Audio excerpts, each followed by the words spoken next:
सूर्य आणि कुलदीपच्या बळावरती भारताने दक्षिण आफ्रिकेचा 106 धावांनी पराभव केला। मालिका बरोबरीत सोडवली। सूर्यकुमारने टी20 आंतरराष्ट्रीय कारकिर्दीत चौथं शतक झळकावलं। रोहित शर्मा आणि ग्लेन मॅक्सवेलच्या शतकांसोबत केली बरोबरी। सूर्यकुमारने 56 चेंडूंच्या खेळीत 7 चौकार आणि 8 षटकार लगावले। सलामीवीर यशस्वी जयस्वालची ही स्फोटक खेळी 41 चेंडूंमध्ये केल्या 60 धावा। भारताने 20 षटकात 7 विकेट गमावत 201 धावा केल्या। प्रत्युत्तरात आफ्रिकेचा संघ 13.5 षटकात 95 धावांमध्ये गारद झाला। मासिक पाळी म्हणजे अपंगत्व नाही, महिलांना भर पगारी रजा दिल्या जाऊ नयेत। राज्यसभेत केंद्रीय मंत्री स्मृती इराणींचं वक्तव्य। मुख्यमंत्री आणि दोनही उपमुख्यमंत्री आज केंद्रीय गृहमंत्री अमित शहांना भेटणार। कांदा आणि इथेनॉल प्रश्नी चर्चा करणार। 24 डिसेंबरला हल्ला करण्याची आणि घर जाळण्याची तयारी सुरू। मंत्री छगन भुजबळांचा विधानसभेत आरोप। समाज माध्यमांवरील मेसेजही वाचून दाखवला। प्रकाश सोळंके, संदीप क्षीरसागर यांची घरं जाळली, त्याचप्रमाणे आपलंही घर पेटवलं जाईल, भुजबळांना भीती। नुकतंच राजकारणात पदार्पण झालेल्यांनी सूर्यावरती थुंकण्याचा आणि अजित पवारांवरती आरोप करण्याचा प्रयत्न करू नये, खासदार सुनील तटकरे यांचा रोहित पवारांना टोला। राज्यातल्या काँग्रेस नेत्यांची नागपूरमध्ये महत्त्वाची बैठक। काँग्रेसचे संघटन महासचिव के.सी. वेणुगोपाल या बैठकीला हजर असतील। संसदेमध्ये घुसखोरी म्हणजे प्रसिद्धी मिळवण्याचा प्रकार, त्यामुळे गांभीर्यानं ही गोष्ट घेऊ नका, लोकसभेचे अध्यक्ष ओम बिर्ला यांचं वक्तव्य।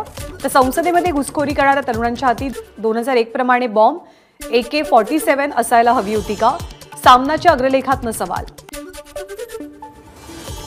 सांगली जिल्ह्यातील टेंभू सिंचन प्रकल्पाला प्रशासकीय मान्यता। कालच्या मंत्रिमंडळाच्या बैठकीत निर्णय झाल्याची सूत्रांची माहिती।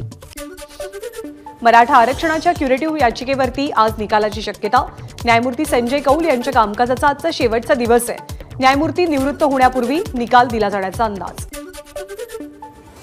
शिवसेना आमदार अपात्रता प्रकरणी मुदत वाढवून देण्यासंदर्भात आज सर्वोच्च न्यायालयात सुनावणी। विधानसभा अध्यक्ष राहुल नार्वेकरांना 30 डिसेंबरपर्यंत निकाल देण्याचे सर्वोच्च न्यायालयाचे आदेश आहेत। अवकाळीग्रस्तांना सोमवारी मदतीची घोषणा होणार। पंचनामे पूर्ण न झाल्यामुळे आजची घोषणा सोमवारी करणार। तर नुकसानग्रस्तांसाठी मोठ्या पॅकेजबाबत मंत्रिमंडळाच्या बैठकीत चर्चा।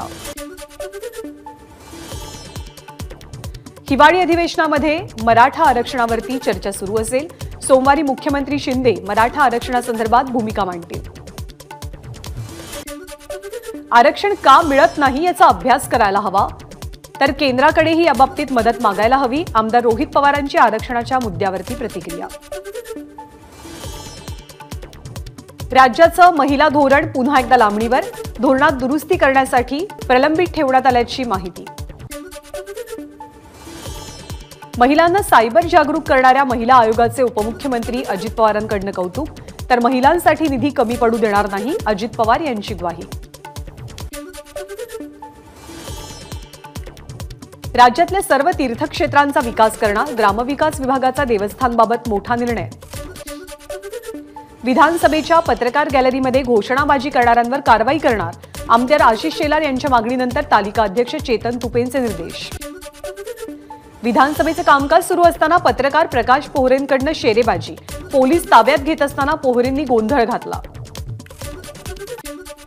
हिंदू मंदिरांचं व्यवस्थापन हिंदू समाजाला सोपवावं, विश्व हिंदू परिषदेची मागणी। तर हिंदूंनी मंदिरामध्ये दान केलेलं धन फक्त हिंदूंच्या कल्याणासाठी वापरलं जायला पाहिजे, विश्व हिंदू परिषदेची भूमिका। मुंबई शहर भागामध्ये 18 डिसेंबरला 10% पाणी कपात। मलबार हिल जलाशयामधील कप्पा 1 ची अंतर्गत पाहणी होणार, त्यामुळे पाणी कपातीचा निर्णय। मुंबई कोस्टल रोडचं 82% काम पूर्ण। महानगरपालिकेकडून कोस्टल रोड प्रकल्पाचा व्हिडिओ शेअर। उद्या ठाकरे गटाचा अदानींच्या विरोधात मोर्चा, मात्र धारावी पोलिसांकडून अजूनही मोर्चाला परवानगी नाही।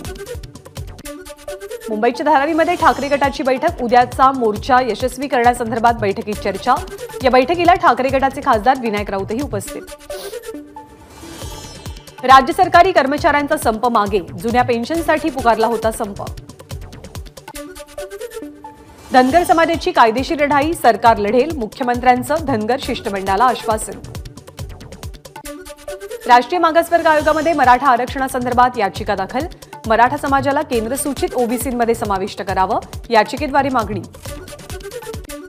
ब्राह्मण समाजासाठी परशुराम विकास महामंडळ स्थापन करणार, मुख्यमंत्र्यांचं ब्राह्मण समाजाच्या शिष्टमंडळालाही आश्वासन. विधान भवनात महायुतीच्या समन्वय समितीची बैठक. भाजप, राष्ट्रवादी, शिवसेनेचे प्रमुख मंत्री आणि नेते उपस्थित. भाजपचे प्रदेशाध्यक्ष चंद्रशेखर बावनकुळेंच्या अध्यक्षतेखाली बैठकीचं आयोजन. महायुतीच्या समन्वय समितीची बैठक संपन्न. विधिमंडळ समिती स्थापन करण्याचा बैठकीत निर्णय. राज्याचं शिष्टमंडळ पुढच्या 2 दिवसात केंद्रीय गृहमंत्र्यांना भेटणार. यावेळी कांदा निर्यात आणि इथेनॉल निर्मितीसह राज्याच्या इतर प्रश्नांसंदर्भात संबंधित मंत्र्यांना भेटणार.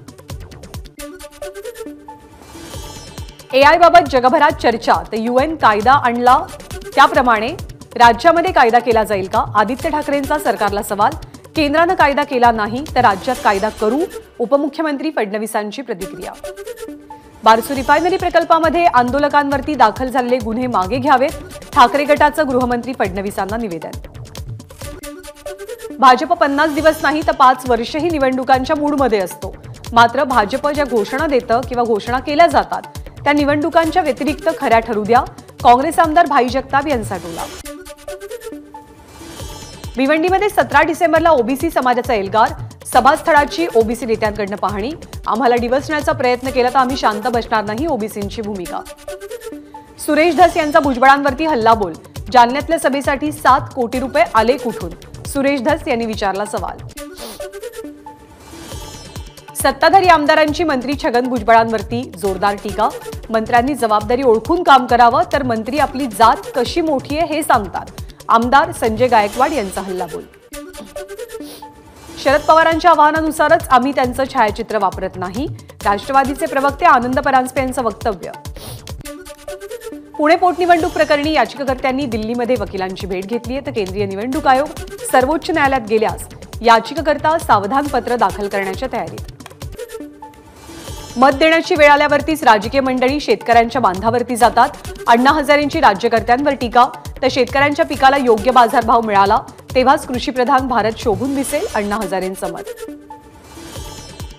केंद्रीय पथकाची आज पुण्यात बैठक. यानंतर राज्यातील 9 जिल्ह्यांचा अहवाल केंद्र सरकारला सादर केला जाईल.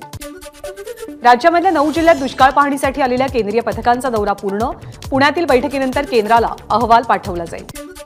केंद्राच्या पथकाकडून जळगाव जिल्ह्यातली पाहणी. चाळीसगाव तालुक्यातील खरीप पिकांना मोठ्या प्रमाणात फटका. मदतीसाठी शेतकऱ्यांची पथकासमोर हात जोडून विनवणी. केंद्राच्या पथकाकडून बीड जिल्ह्यातल्या दुष्काळाची पाहणी आणि मूल्यांकन. ते 1 महिन्यात जनावरांच्या चारा पाणी व्यवस्थेसाठी उपाययोजना करणार, पथकाचं आश्वासन. नाशिकच्या सिन्नरमध्ये केंद्रीय पथकाकडून दुष्काळग्रस्त भागाची पाहणी. तात्काळ दुष्काळी मदत द्यावी, शेतकऱ्यांची विनंती. धुळे जिल्ह्यामध्ये 38 पैकी 34 मंडळ दुष्काळ म्हणून जाहीर. दुष्काळग्रस्त शिंदखेडा तालुक्यात दुष्काळ पाहणी पथकानं पाहणीच न केल्यामुळे शेतकरी नाराज.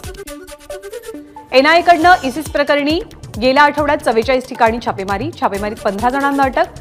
तर एनआयए शुक्रवारी पुन्हा 20 पेक्षा अधिक लोकांची चौकशी करेल. महादेव ॲप प्रकरणामध्ये मुंबई पोलिसांच्या एसआयटीकडनं अभिनेता साहिल खानला समन्स. साहिल खान आज एसआयटी समोर चौकशीसाठी हजर राहणार आहे. मराठा आंदोलक ऋषिकेश बेदरेला हायकोर्टाच्या औरंगाबाद खंडपीठाकडनं जामीन मंजूर. जालना आणि बीडला जाण्यास 3 महिन्यांची मनाई. शीना बोरा केस प्रकरणी 23 साक्षीदार विश्वासार्ह नसल्याचा उल्लेख. सीबीआय अधिकारी रोहित भारद्वाज यांच्याकडनं प्रतिज्ञापत्र सादर.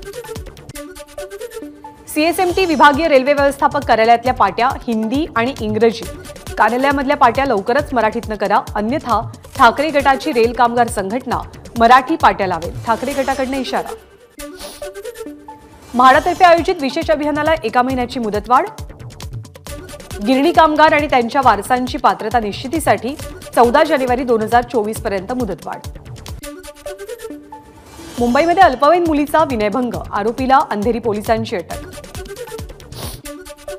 मुंबईमध्ये भोईवाडा पोलिसांची उत्तम कामगिरी. अल्पवयीन मुलाचा 24 तासाच्या आत शोध लावला. पालघरमध्ये रुग्णवाहिकेतनं बनावट दारू तस्करी. रुग्णवाहिकेसह 9,34,000 रुपयांचा मुद्देमाल जप्त. मुंबईत तरुणीचे आक्षेपार्ह फोटोज आणि व्हिडिओ व्हायरल. व्हिडिओ व्हायरल करणाऱ्या आरोपीला एमआयडीसी पोलिसांकडून अटक. विरारमध्ये ऑडिशनच्या नावाखाली तरुणीचं अश्लील चित्रीकरण. अर्नाळा सागरी पोलीस स्थानकात 4 जणांच्या विरोधात गुन्ह्याची नोंद. नवी मुंबईमध्ये अंमली पदार्थ विरोधी पथकाची कारवाई, 6 कोटींचा एमडी ड्रग जप्त. संपानंतर कामावरती काढून टाकलेल्या कंत्राटी एसटी चालकांचा विधान भवनावरती मोर्चा, तर नवीन चालक भरतीमध्ये कंत्राटी चालकांना प्राधान्य देणार, दादा भुसेंचं आश्वासन. संभाजीनगरमध्ये अजित पवारांनी पीएचडी संदर्भात केलेल्या वक्तव्याचा विद्यार्थ्यांकडून निषेध. आज डॉक्टर बाबासाहेब आंबेडकर मराठवाडा विद्यापीठ बंदची घोषणा. कोल्हापूरमध्ये महापालिकेचा भोंगळ कारभार, लाखो लिटर्स पाण्याची नासाडी, पाईपलाईनच्या लिकेजमुळे निर्माण चौकात पाणीच पाणी. भंडाऱ्यामधल्या मुंढरी गावाजवळ शेतीच्या कामासाठी जाणाऱ्या महिला मजुरांच्या वाहनाचा अपघात, 22 महिला मजूर जखमी. जळगावातील स्वामी समर्थ केंद्रात सेवेकरांच्या 2 गटात वाद, दानपेटीतील निधी आणि अध्यक्षांच्या वैधतेवरनं वाद झाल्याचं समोर. संसदेतल्या घुसखोरीचा मास्टरमाइंड समजला जाणारा ललित झा याला अटक, दिल्ली पोलिसांची कारवाई. 4 आरोपींनी संसदेमध्ये घुसखोरी केल्यानंतर या घटनेचा व्हिडिओ त्याच्या एनजीओ पार्टनरला त्यानं पाठवलेला होता. हिंदी येत नसल्यामुळे गोव्यातील दाबोळी विमानतळावरती सीआयएसएफ कर्मचाऱ्यानं तामिळनाडूच्या महिलेसोबत असभ्य वर्तन केल्याचा प्रकार समोर. तामिळनाडूचे मुख्यमंत्री एम.के. स्टॅलिन यांच्याकडून निषेध व्यक्त. राष्ट्रीय ऊर्जा संवर्धन दिनानिमित्त पुरस्कारांचं वितरण, राष्ट्रपती द्रौपदी मुर्मूंच्या हस्ते नवी दिल्लीमध्ये पुरस्कार प्रदान. राजस्थानचे नवनिर्वाचित मुख्यमंत्री भजनलाल शर्मा यांचा शपथविधी, दिया कुमारी आणि प्रेमचंद बैरवा हे उपमुख्यमंत्री पदाची शपथ घेणार. फलंदाजांच्या दमदार कामगिरीमुळे भारतीय महिला संघाचं एकमेव कसोटी क्रिकेट सामन्याच्या पहिल्या दिवशी इंग्लंड संघावरती वर्चस्व. 4 दिवसीय कसोटीच्या पहिल्या दिवसअखेर भारताची 94 षटकांमध्ये 7 बाद 410 अशी धावसंख्या. भारतासाठी शुभा सतीशनं 76 चेंडूंमध्ये 69 धावा केल्या. जेमिमा रॉड्रिग्जनं 99 चेंडूंमध्ये 68 धावा, यस्तिका भाटियानं 88 चेंडूत 66 धावा आणि दीप्ती शर्मानं 95 चेंडूत नाबाद 60 धावा केल्यात. फॉक्सकॉन एप्रिलपासून बंगळुरूमध्ये आपला पहिला आयफोन असेंब्ली प्लांट उभारण्याच्या तयारीमध्ये. या प्लांटमध्ये दरवर्षी 20 मिलियन स्मार्टफोन्स तयार होतील.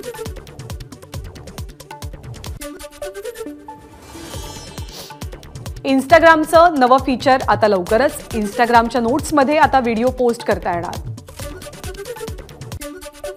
एका मुंबईकरानं स्विगीवरून जेवणासाठी खर्च केले 42 लाख रुपये, तर हैदराबादच्या व्यक्तीनं 1633 वेळेला बिर्याणी मागवली. स्विगीनं 2023 मधली भारतीयांना कोणकोणते पदार्थ आवडतात याची यादी प्रसिद्ध केली आहे. शाहरुख खानच्या डंकीचा जगभरात बोलबाला. भारतातील 240 शहरात तर परदेशातील 50 ठिकाणी होणार सिनेमाचा फर्स्ट डे फर्स्ट शो. अभिनेता श्रेयस तळपदेला हृदयविकाराचा झटका. अंधेरीमधल्या रुग्णालयात उपचार सुरू. श्रेयसची प्रकृती स्थिर असल्याची डॉक्टरांची माहिती.